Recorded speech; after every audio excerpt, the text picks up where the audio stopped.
Alright guys, so this is my bioactive enclosure for my Crested Gecko. So, yeah, what's up, dude? Yeah. That's Maximus. He loves that. So this is a butcher it every time. Solomustum. Oh, sweet baby lord. Whatever. I'll get it right later. Um, Fancy plant you can buy from Home Depot for like $12, and it's good for reptiles. There, it's that. Um, Nonetheless, it really is. I got it from Home Depot. But here's the thing. So, if you're going to do a bioactive crested setup, it's not much to these. So, I have BioDude's grow light, T5 grow lights. I really prefer the UVB Reptisun combo. And I know it comes in a red box and it's got like bearded dragons on it. At the end of the day, they don't really produce any heat. It's just the UVB bulb and LED grow lights with the red and the white. And it has a blue light for nighttime, which is awesome looking. And it really does help them with hunting. Kind of just gets them in the mood. You know, it tricks them into thinking that the moon's out and kind of helps them see. That sort of thing. Sometimes I don't cut it on just to kind of give it that realistic effect. It's all up to you though. You don't even got to buy it if you don't want it. You don't have to have it. Really, you can get away with just these grow lights, or really, if you have enough sun coming into your apartment or your house, you don't have to have anything. It gets sun all day. So, and it would be as most realistic as you could possibly get, because when the sun goes down and the sun comes up, it's already on its own timer. So, you know, if you can pull that off, good for you. I will say be careful with that though, because sometimes if the sun is beaming directly onto your terrarium through the glass, it kind of magnifies that and it will kick the temperatures up to a stupid level. I'm talking like 90 degrees. That's way too much. You'll bake them alive with that one. So just kind of play around with it. It's all about playing around with it, just trying to figure that out. But with that warning, don't go that far, obviously. If you know you get direct sunlight when the sun comes up or goes down at that window, don't put it there. Because it will cook your reptile, especially your crested gecko. They don't want something that high.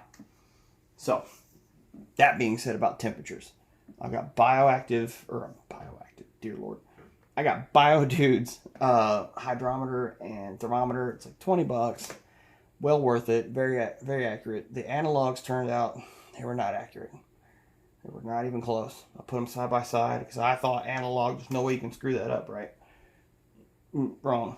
And that was when I was first getting into it. So, you don't have to go with him.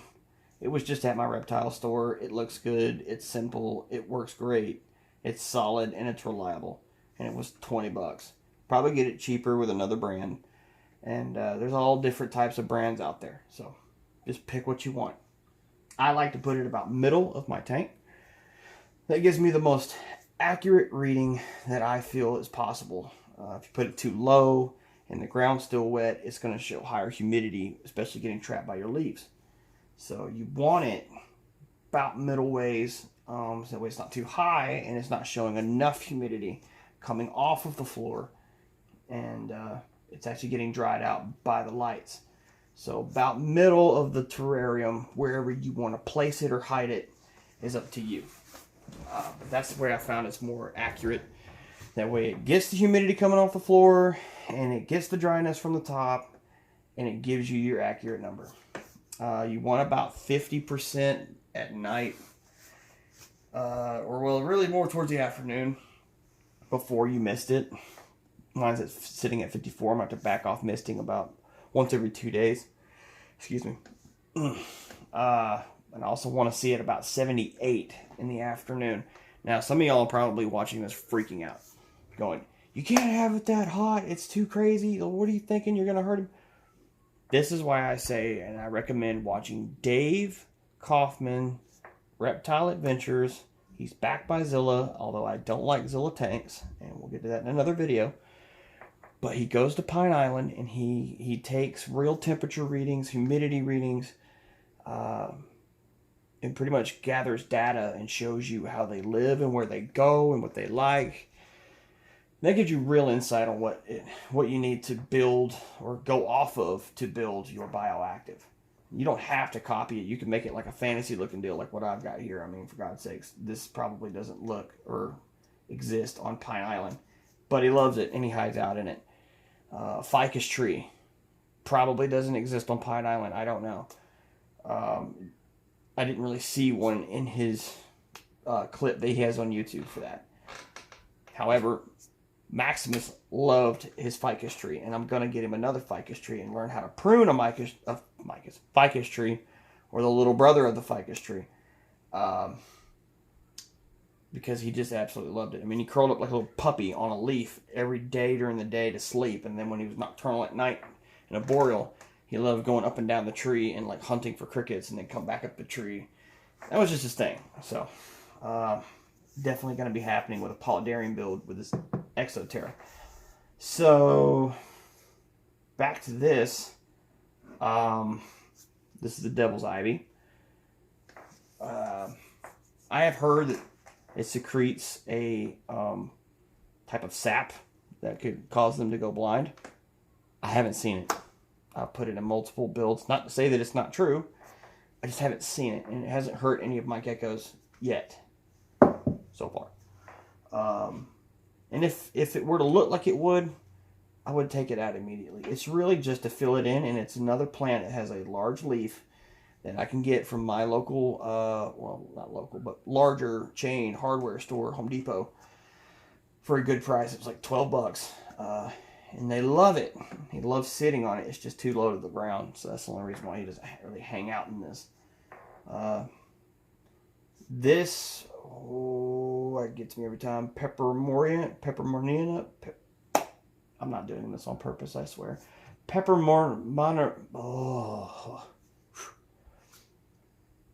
Dark frog plant, okay? Dark frog plant.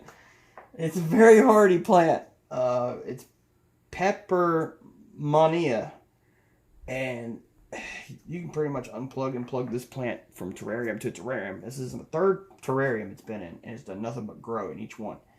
And it's really, really, really, really happy in like that musty Amazon rainforest Polydarium dart frog setup.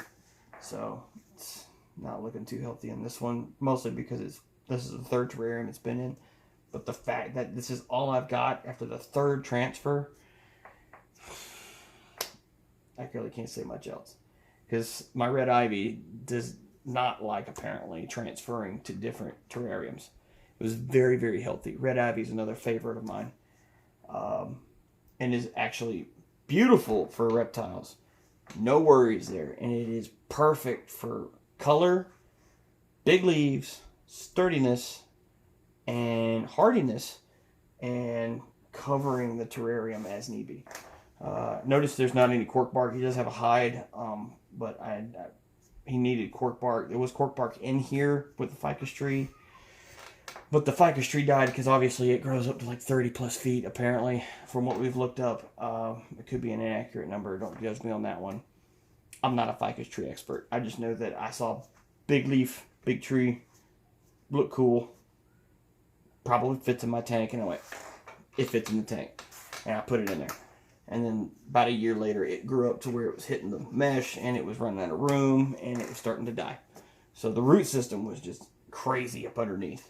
But anyway, probably going to do that for my last time tearing this thing apart and putting a Bioactive together, only because of that fact.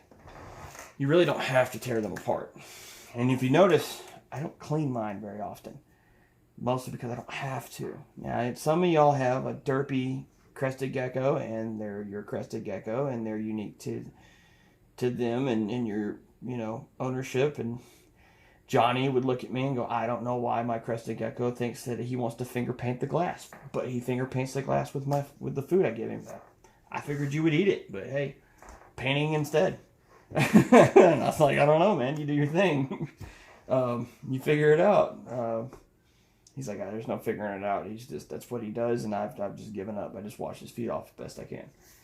So, mine, however, does not. He's actually kind of a dick. believe it or not. He kills anything and everything that comes in here, and if he's tired of me holding him, there's an ungodly amount of poop that comes out of his rear end, and he will let it fly on your hand or whatever, so that you let him go instead of holding him in your hand to jump back in the terrarium. He's almost too smart for a crested gecko. So, yeah, we have our moments. But I love him anyway. He was my first crested gecko. Yeah, I'm talking about you. What? So, but he doesn't like his hide. He will not go in that thing. Maybe because I don't have it too high or high enough. I don't know. You'll have to let me know in the comment section. I'm sure I've got something going on there that I'm not doing right for the hide. And I feel like I'm going to need to get him a bigger enclosure. I know the 18 by 18 by 24 should house one full-sized adult crested gecko. And so I'm going to try and rebuild it first in my way with my head. I'm doing a polydarium setup because I found another guy, real quick, on YouTube, and he's a big crested gecko breeder. And oh my gosh, why now? Mine went blank. Crested gecko breeder and a retail seller. And of course, I can't come up with his name right off the top of my head. That's what's getting me. Anyway, he answers the question, can they swim? They can. And they're actually very good swimmers. And in fact, hatchling, he literally just tossed into a bowl of water, and the hatchling floated and then swam. So yeah, unless there's like some magical crazy force that pulls and holds that hatchling underwater, there's nothing to worry about. So a polydarium setup would be perfect. And even if they fell into the water, they could get back out of the water. Excuse me. So that's my goal with the waterfall polydarium build. Cork bark, ficus tree, some colorful plants down below to give him some sort of space with some cork bark going up towards like this direction with a waterfall running down over top of it, but keep it dry on the inside. I can do it. I can do it. I think this is going to turn out really freaking cool when I get it done. And in this Exoterra, no less, because of how tall the glass is. Which I'm not sure if you can see. Nope, you can't. How tall the glass is. So, this 18 by 18 by 24 will be perfect. ZoomEd makes an actual polydarium build. And that's my next buy, because that thing looks freaking cool. And I want to build one. But that's not going to be for Maximus. I'm going to reuse this Exoterra. So, alright. So we've addressed temperatures and humidity and the grow lights. And really you just need a basic set of grow lights, which is your T5 bulb. Or if you can get an LED, get an LED. Don't be fooled. The aquarium grow lights did not work for me. If you can find one that works for you, leave it down in the comment section. But I tried one off of Amazon for $24 and even had the moon setting where it was like a nighttime setting, but it was just so overpoweringly bright because it has to force itself through water. Day or night, it was just awful for the other crested that I had. So it was not a money-saving route. So Rep the Sun, ZoomEd LED grow lights, they work great. They work phenomenal. And you can see the plants react to them by trying to, during the day, form up towards them. That's when you know they're working, for sure. Which, believe it or not, the Biodude LED light is probably work. Mine, however, and the setup that I've got going on, man, I don't know. But the plants, I don't know if it's the soil or the plants or the LED light or all the above, but it's just not working. So there's that. Past that, they also create enough heat to keep your Cresty warm enough. And if you want to increase the temperature and the humidity, you just block off the mesh at the top with like a dome light and adding maybe even a basking light or a UVB light. Mainly UVB. You don't need basking for Cresty. So you also got the heating pad on the side. It's a small heating pad from Pangea. You can use Zilla's. I'm not a fan of Zilla. I've tried it with the Zilla tanks. I had Zilla pads, a little tank. None of it's working. I had to actually glue the adhesive to the side. Or I'll be honest with you though, adhesive with heating pads, sometimes you need to assist it along with super glue. And so you can use fingernail polish as long as you leave a lip. You can dab fingernail polish to break it back down later on. And I also learned the gel super glue from Gorilla Glue from MD Tanks in UK. You can use them inside water for aquariums. You can use them safe for your pets once they dry, which is how I built my Aztec head with my waterfall set up there.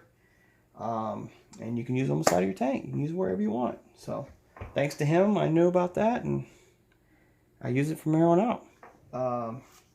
And from Josh at BioDude, anything that you use for your crested geckos, he says they use big leaves for the whole size of their body so that they can just lay on it. He's right, because that ficus tree, yet again, going back to the ficus tree, that's how that worked. So that's why I like the devil's ivy, because that's what it provides. And he does too from time to time, but for whatever reason, he either likes the corner of the glass or this. Mostly because I don't have anything tall enough like a ficus tree to give him what he wants again. So that's going to happen soon. Wandering Jew. You can't kill a wandering Jew. I don't really know what to tell you if you do. You really can't. You snip them nice and even, put them in a mason jar full of water. They'll root, replant them in a pot. They'll grow again. And you can get a massive one for like $20. And honestly, if you want to do the expanding foam with the cork bark and the pots, and that would be perfect to go from top to bottom and cover up like a cork bark or even a spider wood from Zoom Ed, or literally if you have driftwood or spider wood where you live at, laying it down with some Dawn dish soap maybe if you want to, and just kind of spray it off. And yeah, make sure there's no bugs or parasites in it, and there you go. Use that. Some people even go as far as like steaming them to make sure they get all that stuff out. Go for it. It's all about having fun and being creative anyway. So don't freak yourself out about these builds. They don't have to be something crazy if you don't want them to be. You can be non-bioactive if you don't want it to be not. If you want to go that route. I just like the lack of maintenance I got to worry about all the time. And because it's natural, he poops on the ground. He hardly ever poops on the glass. And because I keep it that way and try to keep him happy, he wants to be in here all the time, and he craps on the ground, and it gives the nutrients to the ground because of the isopods and the springtails that eat it. So I don't even have to do nothing about that. I don't touch nothing. So that's the whole point of a bioactive in reality. Just taking a knife, cutting out their natural habitat, and putting it in here and creating the same level of natural habitation that they can reside in. So, going on from heat, humidity, light, plants, okay. Now we're going on to the ground. I use BioDude Terrafauna because BioDude's put a lot of time researching into soil makeup and how it behaves with each soil makeup. I've used Reptisoil. It's not bad. You can do that with Stagnamoss, and it's not bad from Zoom Ed. That would be my next choice. But I like how he breaks it up and how it behaves differently, whether you need a desert biome or a rainforest type or a tropical type, because those are two different ones. And everyone in between. He even makes one for tarantulas, so he does a really good job for what it is, even if it is $15.95 a bag now. I would still pay around $30 or so, a little over, to fill up an 18 by 18 by 24. That's just me. So I have Terrafauna from BioDude, and I have this moss, and for the life of me, I can't keep the moss green. Ugh. I can't. Oh, there's a hint of green. Way off in the bottom. Maybe because it's getting overwatered, I don't know. But I also use it as a way to pour water into my reservoir. And I don't know if you can. Okay, cool. So this will be the last bit. So what I do is I keep the drainage layer with Josh's frogs, because that's what's at my store. And I'm thinking about buying some Biodude stuff. You can go with Zoom In or Biodude or Josh's Frogs. Either, all of the above will work. Or you can go to Home Depot, and they have bags of red pumice dry drainage rocks that you put in your pot. And it's $5 a bag. 2 of those bags can fill up a 12 by 12 by 18 Exoterra. So 3 to maybe 3.5 bags will fill up an 18 by 18 by 24. It works the same way. If you have pebble rock as a gravel driveway and you can clean that out and rinse it through a strainer because you've got excess piled up to the side because your dad with a tractor just leveled out the driveway and put it in a pile, you can use that. But the clay balls do great. Oh no, is that a crack? No, it's not. It's a root. Thank God. Look down and bam, there's a crack. Really? Nah, it's a root. But Josh's Frogs is what I use for my drainage layer, my drainage balls. They work phenomenal. But this is how you need to treat it, like an underground spring. That's the way I treat it. And the reason being is because if you keep it about halfway, it'll evaporate into the drainage layer, which I also bought at Home Depot for $12. It's a big old freaking roll that you can lay out as like the front of your house. And so what I do is I just pay $12 for that because I knew I was going to build more, and it works just as good. The only thing I will say though is if you're running a waterfall kit, either use the mesh that comes in the kit from Zoom In or get some mesh because it's a little bit more open and it will allow the water to flow better. And I'll show you that in my next build that I have because I've actually got it sitting right next to this one over here. So, but to stay on target here, treat it like an underground spring. So I keep it about half to a quarter of a way full of water by pouring it through the moss so that it doesn't break up the terra fauna, the substrate below it, and it filters down into the substrate through the drainage layer into the clay balls. And over time, the heating pad, the reason why I have it placed on the side over here, which is it's pretty much sitting right here, it's heating up the water and it's heating up the ground, and it's just kind of like resonating heat. It's not boiling the water, it's just causing it over time to kind of evaporate through this air pocket right here to kind of keep this humid, and it's hydrating the bottom layer of terra fauna. Now, it doesn't look like it now because, again, I need to let it dry out. I just misted it a little while ago. And I mist heavy. But what I like to do is leave the top layer to let it dry out. All right. And to see this bottom layer stay a little bit wet. And then as it comes close to the drainage layer, I start to fill in as this goes empty. I'm sorry. And as it dries out, getting closer to the drainage layer, I fill it full of water again to about halfway. And I let it redo its process, and then I mist heavy. So that way it hydrates the ground, and it hydrates the ground continuously for 2 weeks, 3 weeks. Really, honestly, I haven't kept track of it, but I don't have to do it that often. So that's just a little tip right there with bioactives. That's what I do, and it's worked out phenomenal with plant growth and limits the hydration to the ground so that you don't get root rot. Because once these leaves start turning yellow, kind of like this looks a little bit like, no, this doesn't look like root rot.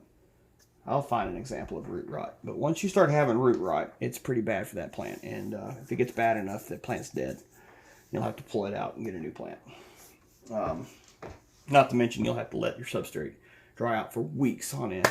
So you'll have to give them a water dish and just kind of mist in a closed location near them so that they can lick it up and not mist anything else. So best not to get to that point. Best just kind of like keep it in moderation, which is the best way to do that. So yeah, those are your plants. The springtails and isopods, and putting them in are very simple. Open it up, dump them. That's it. There's nothing to that. There's no special acclimation. Just open, dump them. I don't know what else to tell you. And they'll find their own way. The springtails are so big, I'm mistaking them for isopods in my other one, but that's because it won't dry out. And it's a Zilla tank. I'm not very happy with them. I've emailed them. The ventilation in a Zilla tank is pretty poor. So if I were to recommend a tank, it's going to be Exoterra. Figure out a way to build your custom tank, or a Zoomed. That's me. That's my personal opinion. So if y'all have Zillas and you know how to get them to ventilate properly, especially the newer ones, down in the comments let me know, because I've got a freaking CPU fan that I've wired up to go into a USB slot into a power block so that I can push air into it. I've even tried to use a CPU fan to pull air through the ventilation, and none of it's working other than blowing air and forcing it to bounce off the ground through the mesh, down, over, and then back up is my only way of figuring it out, to dry it out. And it's still not drying out. So, I don't know. I'm probably going to have to pull it all apart and rebuild that one.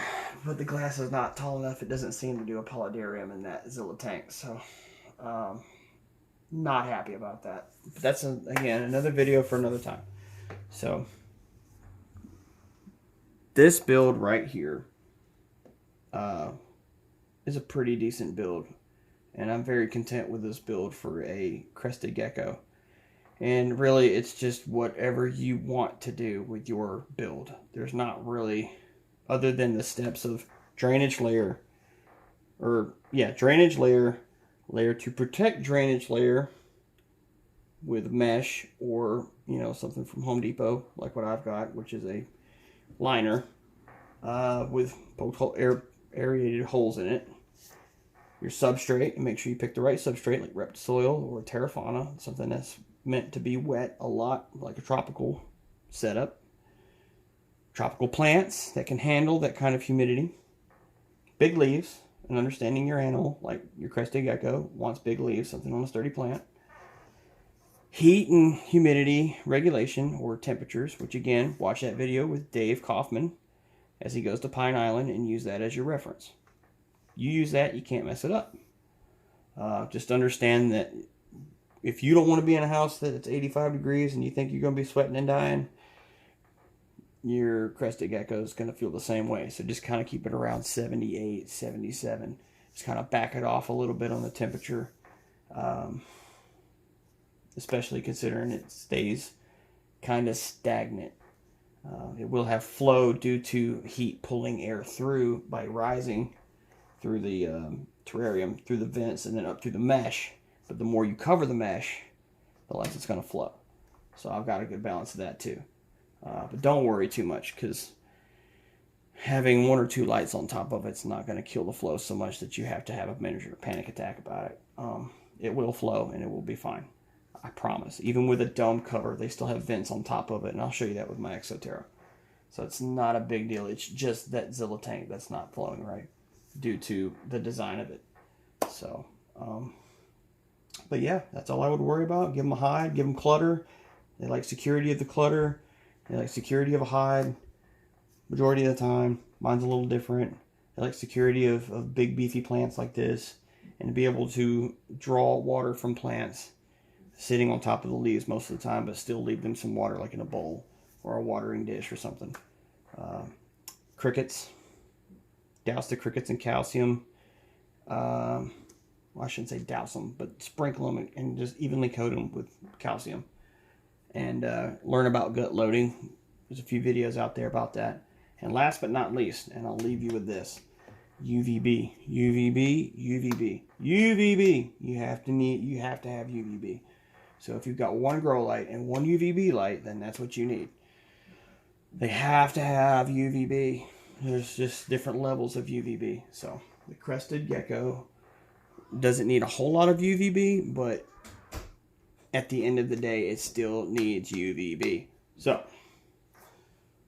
biggest thing there. That's why I've got the combo set up, and it helps with their skin, their vibrance of their skin. And I've got to get that for my other Crested Gecko, and I'm just going to get rid of the Bioactive LED light. But again, another time for another video. So if you like what you see, click like and subscribe. I'm sure you hear that a million times when you watch it, but I'm hoping that this channel, as I make more videos and get better at making videos and shortening the videos, because my God, what are we at now? Sweet baby Jesus, we're at 30 minutes. So I don't like to hear myself talk, I swear. But yeah, so I'm hoping to do some really, really cool builds. Cooler than what I've got with the Exoterra Aztec head running down some cork bark into a waterfall setup, which I've got going on now for my day gecko, and I'll show you that later. But I want to do like steampunk copper lines and gears turning in the back for like a desert biome for like a leopard gecko or something, or even a tarantula, you know, something cool. Maybe even do something for like the Tarantula Collective guy. I thought he was pretty cool. I like watching him. Still do. So, all right, guys. Well, that's it for now. And hopefully I'll start posting some more videos each week. And hopefully this kind of carries on where people want to watch it and they get something helpful out of it. And again, I swear I'm going to try to get it a lot shorter, a lot better quality, and a lot less talking. And just more direct facts. So, all right, guys. Catch y'all later.